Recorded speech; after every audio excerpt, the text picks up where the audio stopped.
Değerli fermerlər, hər birinizi salamlayırıq. Bugün biz Əkinçilik Elmi Tədqiqat İnstitutunun Abşeron yardımcı təcrübə təsərrüfatındayıq.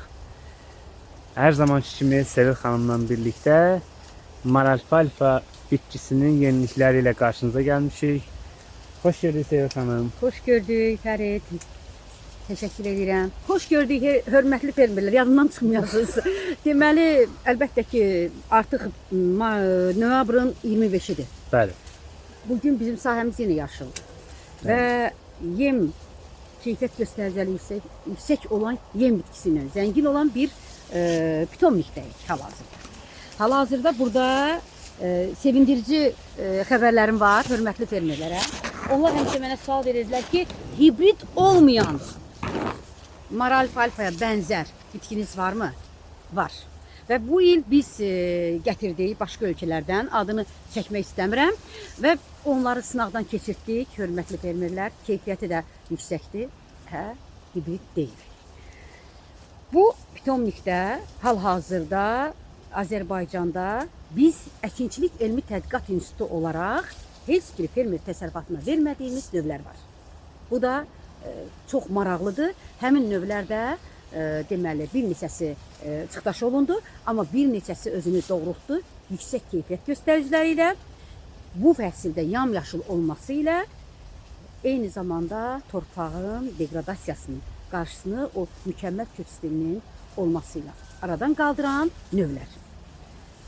Hörmətli fermerlərimizə mən demək istəyirəm ki, siz suallar verirsiniz qış əkinləri ilə bağlı. Əkdiyiniz əkinlərin qışda qorunması ilə bağlı. Bu suallara əlbəttə mən Abşeron şəraitində sualınıza cavab verə bilərəm. Amma nəzərə alın ki, hörmətli fermerlər, siz Azərbaycanın müxtəlif bölgələrindən yazırsınız. Və mən müxtəlif bölgələrə uyğun sizə məsləhət verə bilmirəm. Ona görə də institutumuza Azərbaycan Kənd Təsərrüfatı Nazirliyi, Əkinçilik Elmi Tədqiqat İnstitutu yerləşir. Ərazi var, nömrəmiz var, telefonlarımız var və siz institutumuza gəlin. Biz sizlə məsləhət xidməti kimi ilkin öncə tanış olaq və mütəxəssis olaraq məlumatlarımızı, nəticələrimizi, məsləhətlərimizi verək. Bu da sizin üçün daha yaxşı olar. Çünki Azərbaycan müxtəlif torpaq iqlim şəraitinə malik olan bir bölgədir. Və eyni bir respublikadır, bir ərazidir, bir demək olar ki, və bölgələrdə də özünə məxsus torpaq iqlim şəraiti var. Bu bitkinin həmin bölgələrdə özünü doğrultması və bu sahə kimi bu dövrdə yamyaşıl olaraq yem təminatında dəstək olması baxımından ona görə biz sizlərlə görüşməliyik. Yenə də deyirəm, hörmətli fermerlər, həvəskar fermerlər və bizlə mütəmadi olaraq əlaqədə olan fermerlər yeni nümunələr gətirmişik və yeni nümunələr çox yaxşı nəticə verir. Bu qədər. Çox sağ olun Sevil xanım. Ənənəyə sadiq qalaraq suallar vermək istəyirdik. Təbii ki, fermerlərimizin şərhlərdə yazdığı suallardan sizə təqdim eləmək istəyirdik. Suallarımızdan biri bu idi ki, bildiyimiz kimi Qarabağ zonası, yəni işğaldan azad edilən ərazilərimizdə, ən çox da Kəlbəcər rayonu ərazisində, Laçın rayonu ərazisində iri buynuzlu və xırda buynuzlu heyvan təsərrüfatları var. Bəli. Böyük sürülər var, qışlaqlar var. Belə deyək, həmin heyvanların, həmin iri buynuzlu və xırda buynuzlu heyvanların yem təminatını təmin eləmək üçün, qarşılamaq üçün bu bitkinin, maralfalfanın, yəni Qarabağ zonasında işğaldan azad edilmiş ərazilərimizdə əkilməsi gələcəkdə planlaşdırılırmı? Yəni gələcək planlarımızda, məqsədlərimizdə, hədəflərimizdə varmı? Çox maraqlı və gözəl sualdır və eyni zamanda yerinə düşdü bu sual. Ona görə də mən birinci növbədə hörmətli nazirimizə təşəkkürümü bildirirəm. Çünki ilk olaraq bu ideya o nazirimizdən gəldi və biz bu işləri işğaldan azad olmuş ərazilərdə həyata keçirəcəyik. Lakin bu ərazilərdə, yəni biz ilk olaraq mart ayında əkini həyata keçirmək istəyirik. Bunların da inşallah və institutun rəhbərliyi, Faik müəllim də bu işə çox diqqət yetirmişdir. Lakin əkin vaxtı olmadığına görə biz bu əkinlərimizi, planlarımızı, fəaliyyət planımızı saxlamışıq yazın ilk dönəmlərinə. Və bu bölgələrdə heyvandarlıqla məşğul olan fermerlərimizə bu şad xəbəri inşallah ilkin olaraq biz siz adını çəkdiyiniz müqəddəs torpaqlarımızda həyata keçirəcəyik və çəkilişlərimizi eləyəcəyik. Həmin fermerlərlə də bitkinin vegetasiya dövründə bir yerdə olacaq. Məsləhətimizlə, gediş-gəlişimizlə bu və ya digər nəticələrini. Çox sağ olun Sevil xanım. Növbəti bir sualımız ondan ibarətdir ki, bildiyimiz kimi biz Əkinçilik Elmi Tədqiqat İnstitutu olaraq illərdir ki, fermerlərimizlə açıq tarla seminarları keçiririk, tarla günləri keçiririk. Yəni qeyri-ənənəvi və ənənəvi yem bitkilərinin əhatə edən, həmçinin də maralfalfanın da daxil olduğu bitkiləri, bu bitkilər barədə maraqlanan fermerlər üçün hansısa açıq tarla seminarı, tarla günləri keçirmək kimi bir məqsədimiz varmı? Planlarımızda varmı? Bəli, bəli var. Bu biz onu rəhbərliyi ilə, Faiq müəllimlə məsləhətləşmişdik yayda keçirək. Amma yayda hər yerdə yaşıllıq var, ot var, bitki var. Biz bu yaxın dönəmlərdə tarla seminarını bu ərazidə keçirməyi nəzərdə tutmuşuq. Və növbəti tarla seminarlarını inşallah Qarabağda. İnşallah. Bəli, Qarabağda həyata keçirəcəyik. Allahın izni ilə. Bitkilərin keyfiyyət göstəriciləri, uyğunlaşması, əkini, qış əkinləri və yaz əkinlərinin qışda qorunması barədə müxtəlif çəkilişlərimiz var. Sadəcə olaraq hörmətli fermerlər, sizdən xahiş edirik. Bu müraciəti edəndə ya telefonla ətraflı söhbət edək, sizin ərazinin torpaq iqlim şəraiti ilə tanış olaq. Hər halda biz bu torpaq iqlim şəraitinin müxtəlif rayonları bilirik. Amma sizin ərazinizin düşdüyü mövqeyi bilməliyik və ona görə də bizim sizlərlə söhbətimizə ehtiyac duyulur. Bütün bu sualları, verəcəyiniz sualları şərhlərdə yazın. Biz də hər zaman yanınızda olaq. Dəyərli fermerlər, burada maralfalfanın cırtdan forması da mövcuddur.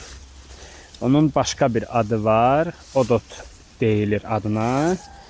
Maralfalfa qədər boyu uzanmasa da, məsəl üçün görün, maralfalfanın boyu bu qədər uzanır, baxın. Amma odotun boyu maksimum bu qədər uzanır.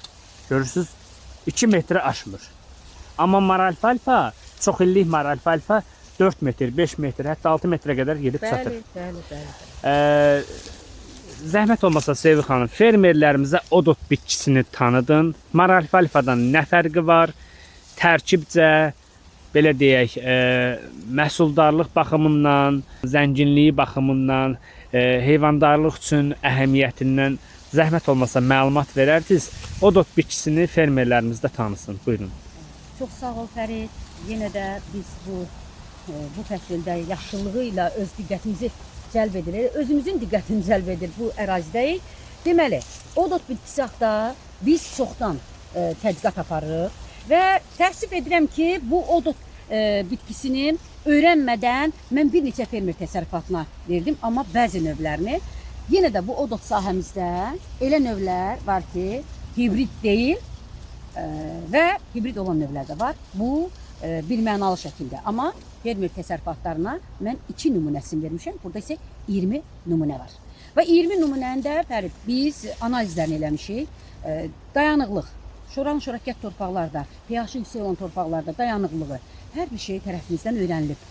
Laboratoriya əməkdaşları tərəfindən keyfiyyət göstəriciləri də öyrənilib və çox yüksək protein göstəriciləri var.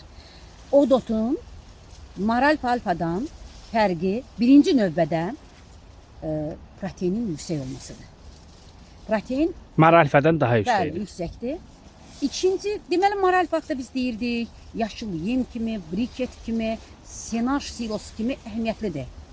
Amma odot bitkisi əlavə olaraq həm otlaq əhəmiyyətlidir, həm də deməli bundan pres bağlamaq olur. Qaba yem istehsalında bu maralfalfanı, nəhəng maralfalfanı üstələyir. Qaldı ki, Aha, maralfa alfadan pres Bəli. bağlamaq olmur. bəli, Sadəcə açıq heyvanların pres. qabağına tökülür. Maralfalfadan niyə görə pres bağlamaq olmur? Çünki maralfalfanın yarpaqları zaten odota nisbətən biraz sərtdir. Sərt olduğu üçün bunlar quruyan zaman müəyyən deməli problemlər baş verir. Amma bu bitkini birinci növbədə oxlaq əhəmiyyətli, eyni zamanda və pres üçün, bu qaba yem istehsalı üçün çox önəmlidir. Senaj, silos, hər bir şeyə gedir. Yaşıl yem kimi gedir, oxlaq əhəmiyyətlidir. Bitkinin digər mühüm xüsusiyyətlərindən biridir. Biri də odur ki, düzdür, bizdə olan, yerdə qalan deməli növlər hamısı şaxtaya, soyuğa davamlıdır nümunələrdir. Amma odot bitkisi zaten özü bütün növləri ilə birlikdə soyuğa davamlılıq göstərir. Həddindən artıq yüksək torpaq iqlim şəraitinə uyğunlaşır. Şoran, şorakət, duzlu torpaqlarda çox güclü pührə vermək qabiliyyətinə malikdir. Hal-hazırda Abşeron torpağına xas olan torpaq iqlim şəraitində özünü bu cür göstərib. Ümumiyyətlə, hörmətli fermerlər, mən təklif edərdim ki, odotla da çox ciddi maraqlanın və biz sizin vizorunuzda hər zaman hazırıq. Sizi institutumuzda gözləyirik. Əgər gələ bilmirsinizsə, işiniz çoxdursa, bizlə telefon əlaqəsi yaradın, sizə nümunələrdən verək. Eyni zamanda, yenə də deyirəm, odot bitkisini Azərbaycana biz Əkinçilik Elmi Tədqiqat İnstitutu olaraq gətirilmişik. Bunun 2 nümunəsini fermer təsərrüfatlarına vermişik. Amma burada 20 nümunə var. Deməli 18 nümunə burada özünü müxtəlif xüsusiyyətlərinə qədər göstərib. Amma o 2 nümunə əvvəldən də hardasa 7 ildir öyrənmişik. Onların bütün xüsusiyyətlərini öyrənmişik. Amma burada 18 nümunə var. Bəs bunların içərisində neçə hibrid var? Bunların içərisində hardasa deyərdim ki 2-3 hibrid var. Bu özü hibrid olmayan nümunədir. Bu özü belə deyək də hibrid olmayan bir nümunədir. Və bunun üzərində hibridlərini də mən başqa ölkədən gətizdirmişəm. Və bu hibridləri öyrənməkdə məqsəd hibridlə bu bitkilər arasında, hibrid olmayan növlər arasında fərqli, oxşar və fərqli cəhətləri öyrənməkdir. Əslində hibrid olmayan nümunələr daha yaxşı özünü göstərir və biz gələcəkdə bu bitkilərin üzərində böyük tədqiqatlar aparacağıq. Bu bitkilərin nümunələrindən öz nəzarətimizdə olan, fermer təsərrüfatı kimi olmayan, belə deyək də, azad bir ərazidə biz bunu əkmişik nümunələri şoran və duzlu torpaqlarda. Nəticə ürək açandır. Və adını açıqlamadan indiyə qədər bu bitki haqqında çox geniş çəkilişlər eləmirdim. Çünki tədqiqat artıq yekunlaşıb. Yeniliklər gəlmək üzrədir. Hal-hazırda yenə də xarici ölkələrin birindən bunlarla üstün olan, bu bitkilərdən üstün olan nümunələrlə danışıqlar gedir və o danışıqlar əsasında onlarla bizim müqaviləmiz və müqavilə sənədlər əsasında həmin nümunələr Azərbaycana göndərilir hal-hazırda. Amma hal-hazırda bu indiki dövrdə odot bitkisinin göstəriciləri, odot bitkisinin torpaq iqlim şəraitinə uyğunlaşması, torpağın şoranını, duzunu, pH-ını yaxşılaşdırmaq baxımında işlərimiz tam yekunlaşır. Odur ki, fermerlərə tamamilə məlumatlarla zəngin olan bir praktiki və elmi biliklərimizi verməyə hazırıq. Sevgi xanım, çox sağ olun. Bir sualımız da olacaq. Deməli, fermerlər üçün avtomatik, yəni onlar yazmazdan qabaq mən bu sualı istəyirəm verəm. Bəli. Çünki odot bitkisi haqqında siz danışdınız. Fermerlərimiz üçün çox maraqlı olacaq ki, bunun əkini necə həyata keçirilir? Maralfa alfadaş kimi çilikləmi, yoxsa başqa bir üsullanmı? Yəni əkin qaydası maralfa alfa ilə eynidirmi, yoxsa fərqlərim varsa da fərqləri nələrdir? Yəni zaten bunu rəylərdə yazacaqlar. Mən qabaqcadan soruşum ki, sizdən, yəni artıq fermerlərimiz məlumatlı olsunlar. Deməli, biz maralfa alfanı çiliklərlə artırdıq. Amma keçən il, hardasa 2 il öncə kök rizomları ilə də artırdıq. Maralfa alfa bitkisi buğumlarla, deməli çiliklərlə, 2 buğumlu, 1 buğumlu çiliklərlə, müxtəlif əkin xüsusiyyətləri ilə yaz və qış əkinləri fərqlidir. O bitkilər, çiliklərin əkin qaydası və köklə həyata keçirilir. Bu bitkidə də eynidir. Sadəcə olaraq bu bitkinin yarpaq səthi maralfa alfaya nisbətən çoxdur. Niyə? Maralfa alfanın buğumları arasında görürsünüz 2 buğumdur. Və bu 2 buğum arasında maksimum 2 yarpaq var. Baxın. Və əsas qida maddələrinə zəngin olan buğumun içərisidir. Və burada da özünə məxsus qida maddələri var. Amma gəlin odota. Baxın, odotun yarpaq səthi, yarpaq sayı daha çoxdur. Və biz bunu yazmışıq. Növbəti, baxın, bu yarpaqlar hamısı hazırdır.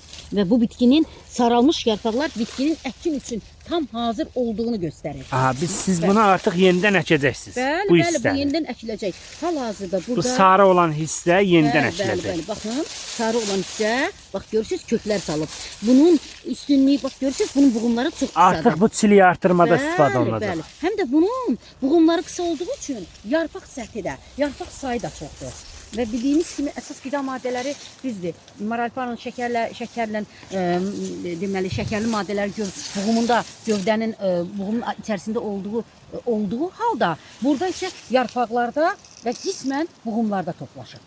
Və bu bitkinin baxmayaraq ki boyu 2 metrdir, amma məhsuldarlığı maralpadan bir qədər aşağı da olsa daha zəngindir. Vitaminlərlə daha Hə, zəngindir. Daha çox zəngindir və apardığımız analizlər bunu birbaşa sübut etdi. Bəs qida sənayesində istifadə olunması Ərzaq. məqsədə uyğundurmu? Ərzaq sənayesində? Ərzaq yox. Mən deyərdim ki, bizdə şəkər qamışı var. Ona xarici vətəndaşlar, xüsusilə Pakistanlı, Azərbaycanda yaşayan vətəndaş insanlar müraciət edir ki, ondan qida kimi istifadə eləsinlər. Onun qidalanmada istifadə edirlər. Amma bunların yox. Bunlar hələ ki yem kimi, torpaq qoruyucu resurs kimi, degradasiya uğrayan torpaqların yaxşılaşdırılması kimi və eyni zamanda dünyada, xarici ölkələrdə yanacaq, təbii yanacaq kimi istifadə olunur. Bəli, çox yüksək və bir də Fərid, bunu hörmətli fermerlərimiz və ziyalılarımız yəqin ki dinləyir. Bunlar hər biri karbon emissiyasında doğrudan da çox böyük rol olan bitkilərdir. Onlar havadakı karbonu bir qismini torpaqda qoruyub saxlayırlar ki, karbon qazı emissiyasına burada yaxşı şərait yaranır ki, yəni müasir dövrün əsas problemlərindən biri karbon emissiyası. Aslında köməklik eləyir. Atmosferə daha az karbon qazı buraxılır. Bəli, köklərində qoruyub saxlayırlar. Bunlar bir qismi C3 bitkiləridir, bir qismi C4 bitkiləridir və bunlar haqqında dünyanın inkişaf etmiş ölkələrində bu istiqamətdə böyük tədqiqatlar aparılıb. Biz də ilkin tədqiqatları bu ilə aparmışıq. Düzdür, fermer üçün bu çox da maraqlı olmaya bilər, amma inanın elə fermerlərimiz var ki, çox savadlıdır, çox müasir dünya görüşünə malikdir və ona görə də mən hər birinizə böyük hörmətim var və bu faktları sizin üçün açıqladım. Birinci növbədə mənim ən çox diqqətimi cəlb edən karbon emissiyası və torpaq qoruyucu xüsusiyyətlərə malik olmasıdır. Torpağın şoranlığı. Yəni fermerimizin biri götürdü, bir belə deyək, çilik apardı, əkdi. İldən ilə də artırdı, böyük bir təsərrüfata çevirdi. Ondan həm yem bitkisimiz istifadə edə bilir, yem bitkisi. Həm torpağının duzluğunu yaxşılaşdırır, yəni torpaqda olan şoranlaşmanı götürür. Bəli. Eyni zamanda da atmosferə öz belə deyək, xeyrini verir, töhfəsini verir. Bəli. Yəni məsləhət görürsünüzmü ki, fermerlər yalnız bizdən əldə etsinlər, çünki odot yalnız Azərbaycanda əkinçilik elmi tədqiqat institutu olaraq bizdədir. Bizdən əldə etsinlər yalnız. Gedib oxşarlarını almasınlar, gəlsinlər bizdən alsınlar, əksinlər və biz satışı ilə məşğul deyilik. Onu da qeyd edək. Dəyərli fermerlər, yazırsınız rəylərdə ki, neçəyədir bir çiliyin qiyməti? Biz Kənd Təsərrüfatı Nazirliyinin Əkinçilik Elmi Tədqiqat İnstitutu olaraq biz satış eləmirik. Biz dövlət orqanının tərkibində fəaliyyət göstərən elmi tədqiqat institutuyuq.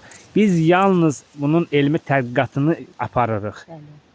Yəni əgər siz də istəyirsinizsə, elmi tədqiqat məqsədi ilə sizə yəni müəyyən limitli sayda miqdarda verə bilərik ki, siz bunu əkin, həm biz tədqiqatımızı aparaq onun üzərində, həm də siz onu artırın. Yəni gələcəkdə artırarsınız, çiliyi artırarsınız, özünüz satarsınız. Biz satışı ilə məşğul deyilik. Yalnız biz koordinat kimi sizə biz verdiyimiz çilikləri artırdığınız üçün sizə təşəkkür eləyəcəyik. Eyni zamanda bizə müraciət olunanları sizə yönəldəcəyik. Bəli, yəni satış üçün bizə kim müraciət eləyəcəksə, biz təqdim elədiyimiz fermerlərin əlaqə vasitələrini, nömrələrini təqdim eləyəcəyik ki, məsələn, bu fermer bizdən alıb, əkib, artırıb, indi isə satışı ilə məşğuldur. Siz həm satışı ilə məşğul ola bilərsiniz, həm də əkib artıra bilərsiniz, öz təsərrüfatınız üçün yəni xeyir verə bilərsiniz. Mən o sözü niyə görə dönə-dönə deyirəm ki, yalnız bizdədir. Düzdür, mən bir neçə fermer təsərrüfatına vermişəm də, dedim. Bu bitkilərin çeliklərindən vermişəm. Sadəcə olaraq onlar artıq biraz fərqli yanaşırlar. Fərqli yanaşırlar, bu zaman səhvlərə də yol verirlər bəzən. Sadəcə olaraq biz o səhvləri düzəltməyə hazırıq, hər zaman da düzəldirik, qarşımıza çıxırsa düzəldirik. Sadəcə olaraq, yəni yeni nümunələr, bunu qeyd eləməliyəm. Bizim əməyimiz, zəhmətimizdir, əməkdaşların əməyidir. Yeni nümunələr gəlib və o yeni nümunələr sınavdan çıxdı. Çünki bu çiçəkli bitki olmadığına görə biz bunu 5 il, 10 il öyrənə bilərik. Sadəcə olaraq, məsələn, odot bir neçə il bundan qabaq 2 nümunənin əgər üzərində işləyirdimsə, indi dediyim kimi 20 nümunədir. Bu bir ildə 20 nümunə özünü pöhrələnməyinə görə, yarpaq sayına görə, keyfiyyət göstəricilərinə görə, torpağın pH-ını aşağı saldığına görə mənim diqqət mərkəzindədir və buna görə də hər birinizə təşəkkür edirəm. Ümid edirəm ki, bizi düzgün başa düşdünüz. Əgər bizim sözümüzdə, bizim müraciətimizdə və yaxud da bizim çıxışımızda nəsə qaranlıq qalırsa rəylərdə yazın. Biz dərhal sizin Aşağıda nömrə qeyd edəcəyik, dəyərli fermerlər. Əlaqə saxlaya bilərsiniz, Sevil xanımın nömrəsidir. Əlaqə saxlayıb ətraflı məlumat əldə edə bilərsiniz. Növbəti yeniliyimiz, möhtəşəm yeniliyimiz, amma bu sir olaraq qalır. İnşallah. Gələn çəkilişimizə qaldı. Gələn çəkilişimizdə ətraflı sizinlə paylaşacağıq. Nə bitkisidir, nə üçün fermer bundan Bu maraqlanmalıdır? fermerlərimiz üçün hələ ki sürpriz olaraq qalsın. Sürpriz olaraq qalır. Bunu da bir təsərrüfata vermişəm. Sadəcə olaraq ondan əlavə müxtəlif nümunələr gətirmişəm. O bir təsərrüfata verdiyim bir nümunədir. Burada da yenə 4-5 növdə nümunə var. Belə. Çox sağ olun Sevil xanım. Sağ olun, Minnətdarım sizə sizə. də Təşəkkür edirik. Bizlə bərabər çalışırsınız. Var olasınız. Borcumuzdur. Biz Azərbaycanda aqrar sahəyə əgər az da olsa tövə verə biliriksə, az da olsa bizim əməyimiz keçirsə nə xoş bizə. Bizim çəkilişimizdən fermerlərimiz faydalana bilirsə nə xoş bizə. İndi gəlin sizə gözəlliyi göstərim, dəyərli fermerlərimiz. Baxın bu gözəlliklərə. Ay maşallah. Bu çox illik olacaq yəqin ki, Sevil xanım. Bax, bu nümunə hibrid olmayan nümunədir. Və mənim məqaləm var. Baxın dəyərli fermerlər. Görün, hündürlüyünə baxın. Gördünüz? Bu Artıq bu yetişib. Görsünüz, mavidir bura. Anlayışım var. Bəli. Çox böyük anlayışım var. Özdə dəyərli fermerlər birinci səni məndən soruşurlar. Niyə? Ona görə ki, fermerlərin Görsünüz, artıq yerdə yaşayan fermerlərə məlumatı sən ötürürsən.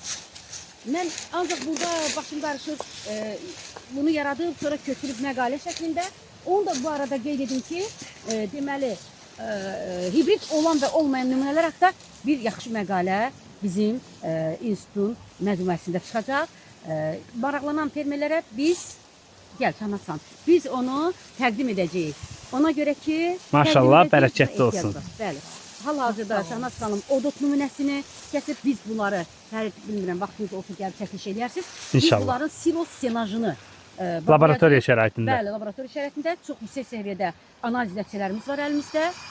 Orada da mütəxəssislə danışacaq. Biz də yeni işlərimizi təqdim etməyə hazırıq. Yetər ki, sizin vaxtınız olsun. Təşəkkür edirəm Sevil xanım. Bizə maraqlı olan əsas baxın bu mavi hissələrdir. Bu artıq çilik artırma üçün faydalıdır, yararlıdır. Bu saralmış yarpaqlar xəbər verir ki, mən bax bu yaşıl yarpağa qədər torpaqda əkilmək üçün artıq hazıram və mənə torpaq verin. Baxın dəyərli fermerlər, düz bura qədər, hətta bura qədər. Ora qədər, hə. Yaşıl harada bax, yaşıl yarpaq haradadır? Ora qədər, bəli, tam yaşıla qədər. Baxın düz yuxarı yaşıl yarpağa qədər, bax bu çilikdən söhbət gedir. Düz yaşıl yarpaq görürsünüz orada. O yaşıl yarpağa qədər artıq o buğumların hər birisi, baxın görürsünüz, hər birisi mavi rənglənib. Mavi rəng ondan xəbər verir ki, artıq çiliyi artırmada istifadə oluna bilər, ayrıcana kəsilib əkilə bilər, artırıla bilər. Baxın, bunun səhtliyinə baxın, odotun yumşaqlığına baxın. Bu bitkiyə yaşıl vəziyyətdə o boyda olanda verilə bilər. Amma bu vəziyyətdə üzr istəyirəm heyvana, bu boyda isə heyvana yalnız üydülüb şəkildə verilə bilər. Üydülmüş vəziyyətdə. Bəli, üydülmüş vəziyyətdə verilə bilər. Hal-hazırda. Məsələn, bu yumşaqdır. Bundan pres bağlamaq olar. Bəli, preslə bağlamaq olur. Özdə boyu bunun siz çox doğru vurğuladın, 2-dən yuxarı olmur. Maksimum 2 metr olur da. Bəli, 2 metr Ona olur. görə pres bağlamaq olur. Həm də yumşaqdır. Yaşıl kütləsi çox yumşaqdır. Amma bunun yaşıl kütləsi çox sərtdir. Bəli. Görürsüz, səsini eşidirsiniz, Bəli. dəyərli fermerlər. Çox sərtdir. Bundan inanmıram ki, pres bağlamaq mümkün olsun. Hə, çətin olur. Düzdür, bağlayan var, Türkiyədən göstərirlər, Amma qırılmalar orada Bəli. istər-istəməz. Nə qədər olsa da, mütəxəssislər bunu Görürsüz, pres çox üçün məsləhət görmürlər. şaxlığına baxın. Bəli, bəli. Hiss olunur ki, yəni bərkdir. Amma bu yumşaqdır. Yumşaqdır. Hal-hazırda biz bitkinin silos üçün uyğun olan səviyyəsini götürmüşük, hündürlük səviyyəsini götürmüşük və gedir. Bir şey də Fərid qeyd eləməliyik. Bilirsiniz ki, suvarma suyu ilə bağlı artıq dünya miqyasında ciddi problemlər yaşanır. Sahəmiz axırıncı dəfə avqustun 15-nə ərəfəsində suvarılır. Yaşıllığı görürsünüz. Atmosfer kök sistemindən, torpağın dərinliyindən və eyni zamanda atmosfer çöküntülərindən istifadə edirlər bu bitkilər. Və buna görə də bu da... Görürsünüz dəyərli fermerlər, nə qədər, üzr istəyirəm Sevil xanım, sözü kəsdim, suya nə qədər davamlıdır, baxın. Yəni, bizim regionlarımızda daima suvarma ilə bağlı çətinliklərimiz olur. Yəni, bu dərəcədə, mən sizə deyim, bu dərəcədə yəni suya dözümlü olan mən ikinci bir bitkiyə rast gəlməmişəm. Yəni, öz şəxsi, subyektiv fikrimi deyirəm sizə. Baxın, ən son avqustun 15-i suvarma həyata keçirilib. Artıq üzərindən nə qədər keçib? 3 aya yaxın vaxt keçib. Yamyaşıldır.